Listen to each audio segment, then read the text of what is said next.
Hola amigos, hoy les quiero mostrar la máquina LPI. Este modelo se llama DA, es una máquina automática para costura con hilo de poliéster, ideal para sacos de yute, sacos de polipropileno, para cualquier producto, ya sea café, maíz, azúcar, cacao, lo que ustedes quieran. Bueno, aquí tenemos nuestro cono de hilo de poliéster siempre para un mejor funcionamiento de la máquina. Este es el tornillo que lo sujeta.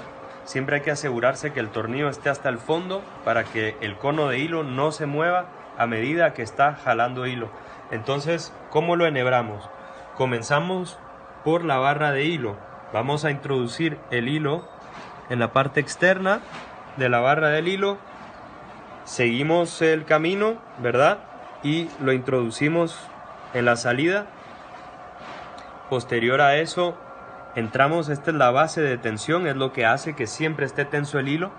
Entonces entramos por aquí, seguimos, nos metemos al círculo, tiene que estar bien metido en el círculo,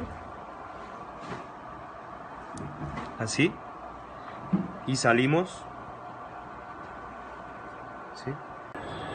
Posterior a la base de tensión tenemos que pasar a la guardia del pistón, que hace que sube y baje la agujita de aquí. Entonces entramos a la guardia, salimos, aquí pueden ver cómo pasó el hilo por el pistón, y luego lo que procede es entrar a esta guía que tiene por acá antes de llegar al paso final, que sería la aguja.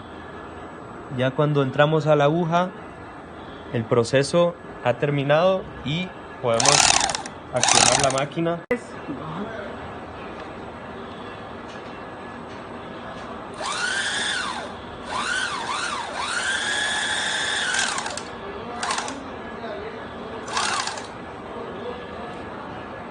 La máquina LPI para ustedes, señoras y señores.